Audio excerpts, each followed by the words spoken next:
இன்னைக்கு ராணிப்பேட்டை மாவட்டம் என்பது தமிழ்நாட்டில் ஒரு வேகமாக வளர்ந்து வரக்கூடிய ஒரு மாவட்டமா இருக்கு. அப்படின்னா அதுக்கு காரணம் திமுகவா அதிமுகவா? ஏன்னா இந்த ரெண்டு கட்சி தான் கடந்த 50 ஆண்டுகள்ல ஆட்சி செஞ்சிருக்காங்க. சமீபத்தில் வேலூர்ல இருந்து பிரிக்கப்பட்ட மாவட்டமாக இருந்தாலும் கூட இன்னைக்கு ராணிப்பேட்டை மாவட்டம் ஒரு வேகமாக வளர்ந்து வரக்கூடிய ஒரு முக்கிய மாவட்டமா இருக்கு. திமுக சார்பில் ராணிப்பேட்டை மாவட்டத்திற்கு செய்யப்பட்டிருக்கக்கூடிய முக்கிய திட்டங்கள் என்ன? இந்தந்த திட்டங்கள்னாலதான் சார் இன்னைக்கு ராணிப்பேட்டை மாவட்டம் ஒரு வளர்ச்சி அடைந்திருக்கு அப்படின்னு சொன்னா நீங்க எந்த திட்டங்களை சொல்வீங்க சார்? அனைவருக்கும் பணிவான வணக்கங்கள். மாண்புமிகு எங்களுடைய முதலமைச்சர் அவர்களையும் துணை முதலமைச்சர்களையும் வணங்கி எங்கள் மாவட்ட அமைச்சர் ஒத்துழைப்போடு ஆற்காடு சட்டமன்ற தொகுதியில் இந்த 5 ஆண்டுகள் நிறைவேற்றிய பணிகளை நான் முதல்ல பட்டியலிடுறேன். கடந்த 40 ஆண்டு காலமாக ஆற்காடு தொகுதியில் ஆற்காடு நகரத்தில் பார்த்தீங்கன்னா புறவழிச்சாலை அப்போ தேவைப்படல 40 வருஷத்துக்கு முன்னாடி. ஆனால் இப்போ கடந்த ஒரு 20 ஆண்டுகளாக புறவழிச்சாலைன்றது இன்றியமையாத ஒன்று. டிராஃபிக் நம்பர் 1 டிஸ்ட்ரிக்ட்லேயே அதிகமான போக்குவரத்து நெருக்கடி இருக்கிற சாலை எதுனா ஆற்காடு உள்ளே போகிறது தான்.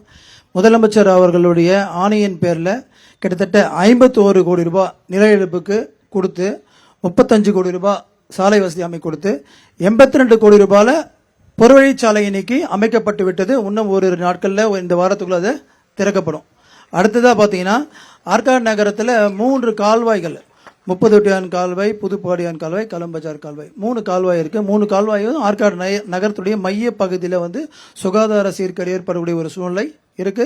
இது ஒரு 30 ஆண்டு காலமாக தீர்க்கப்படாத ஒரு பிரச்சனை இருக்கு. ஏன்னு பார்த்தீங்கன்னா அது ஒரு காலத்தில் கழிவுநீர் கால்வாய் இல்லை, நீர்வரத்து கால்வாய். தண்ணி அதில் போயிட்டு தண்ணி போயிட்டு இருந்தனால என்ன ஆகும்னா ஃபினான்ஸில் போயிட்டு கழிவுநீர் கால்வாய் தூர் வரதுக்கு ஃபினான்ஸில் ஸ்டாப் ஆகிடும், அந்த பணம் அங்கே ஸ்டாப் ஆகிடும். ஆனால் எங்கள் முதலமைச்சர் அவர்கள் துணை முதலமைச்சருடைய நேரடி பார்வை கொண்டு சென்றதுனால 18 கோடி ரூபாய் அதுக்கு அலாட் பண்ணி இன்னைக்கு அந்த பணிகள் நடைபெற்று கொண்டிருக்குது.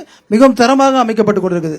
அடுத்தது பார்த்தீங்கன்னா ஆற்காடில் நான் சேர்மன் 2006 இருந்தேன். அப்போது எங்களுக்கு எரிவாயு தகுந்த மாதிரி கடைசி கட்டத்தில் வந்துச்சு, ஒரு 6 மாதத்துக்கு முன்னே வந்துச்சு. அப்போ அதை செயல்படுத்தக்கூடிய சூழ்நிலை இல்லை, இடம் இல்லாத காரணத்தினால தள்ளி போயிடுச்சு. அடுத்த வந்த காலங்களில் 10 ஆண்டுகளில் வேற ஒரு கட்சி அண்ணா திராவிட முன்னேற்ற கழகம் ஆட்சியில் இருந்தாங்க. ஆனால் பார்த்தீங்கன்னா பாலாத்திக்கில் தான் இறுதி சடங்கு நடக்க வேண்டிய சூழ்நிலை இருந்துச்சு. பாடி எரிக்கிறப்ப எரிவிடு பண்ணுறப்ப பார்த்தீங்கன்னா பாலாத்திக்கில் தான் எரிப்பாங்க, மழை பெஞ்சாலும் சரி, வெயில். ஆனால் இன்னைக்கு பார்த்தீங்கன்னா ஆற்காடு நகரத்தில் அந்த ஓரமாக பார்த்தீங்கன்னா இலவச எரிவாயு தகன மேடை தமிழ்நாட்டிலே டாப் 10ல சொல்லக்கூடிய ஒரு தகன மேடையை இன்னைக்கு ஏற்படுத்தி கொடுத்துருக்கோம். அடுத்தா பார்த்தீங்கன்னா நகர்ப்புற ஆரம்ப சுகாதார நிலையம் ஆற்காடு நகர்ப்புற ஆரம்ப சுகாதார நிலையம் பாழடைஞ்சு போய் குடிச்சு ஒரு மாதிரி இருந்துச்சு. ஆனால் இன்னைக்கு அந்த நகர்ப்புற ஆரம்ப சுகாதார நிலையம் பாருங்க 5 ஸ்டார் ஹோட்டல் மாதிரி இருக்கும், தோப்புக்கனால இருக்கு. அடுத்தா பார்த்தீங்கன்னா அதே மாதிரி நகர்ப்புற துணை சுகாதார நிலையங்கள் 1வது வார்டு மற்றும் தேவி நகரில் அமைச்சு கொடுத்துருக்காங்க. புதிய நூலகத்துக்கான கட்டிடம் 90 லட்சம் ரூபாய் இப்போ பணிகள் துவங்கப்பட்டிருக்குது. ஆற்காடு நகர பேருந்து நிலையம் அடிக்கடி பார்த்தீங்கன்னா யாரும் அந்த இடத்துல இந்த நம்ம ஏர்போர்ட் மாதிரி தான், எப்போ மேலே இருந்து கீழே விழுன்னே தெரியாது, யார் தலைமையிலாவது விழுமோன்னு பயந்து தான் இருந்தாங்க. முதலமைச்சர் அவர்கள் பொறுப்பேற்றவொன்னு பார்த்தீங்கன்னா கலைஞர் நகர்ப்புற மேம்பாட்டு திட்டத்தில் புதிய பேருந்து நிலையத்துக்கு அபிவிருத்தியும் அந்த பகுதியில் இருக்க மார்க்கெட்டுக்கு அபிவிருத்தியும் நிதி ஒதுக்கி அந்த பணிகள் முடிக்கப்பட்டு திறக்கப்படக்கூடிய தருவாயில் இருக்கு. அடுத்தது பார்த்தீங்கன்னா ஆற்காடு நகராட்சியில் குடித்தண்ணீர் பார்த்தீங்கன்னா ஆற்றுல தண்ணி வந்துருச்சுன்னா பைப் அடிச்சுட்டு போயிடும்.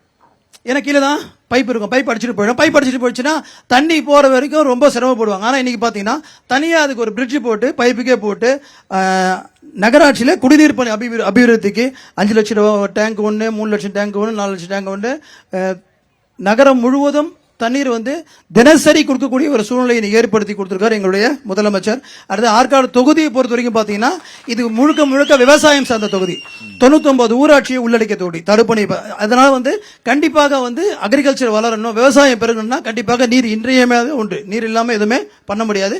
வெயில் காலங்களில் வந்துருச்சுன்னா விவசாயம் செய்ய முடியாத ஒரு சூழ்நிலை இருந்துச்சு. ஏன்னா இது இங்கே பெரிய பெரிங்கல் ரிவர்ஸ் எதுவும் கிடையாது. இங்கே காலம் ஃபுல்லாக தண்ணி ஓடிட்டு இருக்க மாதிரி எந்த நதியும் இங்கே கிடையாது. 3 தடுப்பணைகள் நம்மளுடைய தொகுதிக்கு முதலமைச்சர் அவர்கள் கொடுத்திருக்காரு. துணை முதலமைச்சர் அவருடைய ஒப்புதலுடைய அவர் தான் சிறப்பு திட்ட செயலாக்கத்துறை அமைச்சர். 3 தடுப்பணைகள் எங்கன்னு பார்த்தீங்கன்னா கலவை வட்டம் வாழைப்பந்தல் கிராமம் அருகே கமண்டல் நாகதேவி குறுக்கே அணைக்கட்டு 15 கோடி ரூபாயில் கொடுத்திருக்காங்க.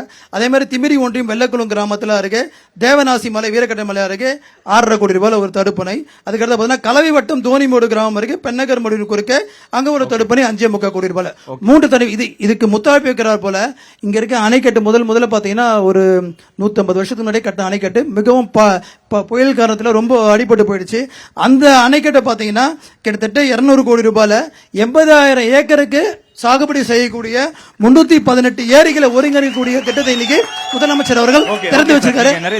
ஒரே விஷயம் சொல்லி முடிச்சிடறேன். இல்ல நான் ஒரே கடைசி சொல்லியிருந்தேன். சட்டமன்ற உறுப்பினர் இதை பொறுத்த வரைக்கும் பாத்தீங்கன்னா கடந்த முதல்ல 5 ஆண்டுகள் எதிர்கட்சி சமயத்துல எங்களுக்கு வாய்ப்புகள் இல்ல. பிடிஓ போன் போட எடுக்க மாட்டாங்க, தாசில்தார் போன் போட எடுக்க மாட்டாங்க. 10 போன் போட்டா 11 போன் தான் இருப்பாங்க. அன்னைக்கு பாத்தீங்கன்னா ஒரு சில விஷயங்கள் சட்டமன்ற உறுப்பினர் இல்ல, அங்கங்க தேவையான ரோடு சாலை. இன்னைக்கு பாத்தீங்கன்னா எல்லாமே எங்க அரசாங்கமே செஞ்சிருது. உடற்பயிற்சி கூடங்கள் தெளிவான மனம் இருந்தால் மட்டும்தான் உடம்பு இருக்கும். ஒரே நிமிஷம் இதை மட்டும் முடிச்சிடறேன். நம்முடைய சித்தர்கா சொல்லியிருக்காரு, உடலால் அழிவீர் உயிரார் அழிவீர் திளம்பட மெய்ஞானம் சேரவ மாட்டார் உடம்பை வளர்க்கும் உபாயம் அறிந்தேன் உடம்பை வளர்த்தேன் உயிர் வளர்த்தேன் திருமூலர் திருமந்திரம் சொல்லியிருக்காரு. என்னுடைய தொகுதியில ஆற்காடு சட்டமன்ற தொகுதியில எங்களுடைய துணை முதலமைச்சர் விளையாட்டு மேம்பாட்டுத்துறை அமைச்சருடைய அவருடைய ஆலோசனை பேர்ல கிட்டத்தட்ட 48 உடற்பயிற்சி கூட கொடுத்திருக்கேன். உதாரணத்துக்கு இங்க ஒரு உடற்பயிற்சி இருக்கு. தினமும் 30 பேர் அங்க உடற்பயிற்சி செய்யறாங்க. கிட்டத்தட்ட 2000 பேர் எங்களுடைய தொகுதியில உடற்பயிற்சி செய்யக்கூடிய ஒரு தொகுதி இந்தியாவிலே ஆற்காடு தொகுதியாக.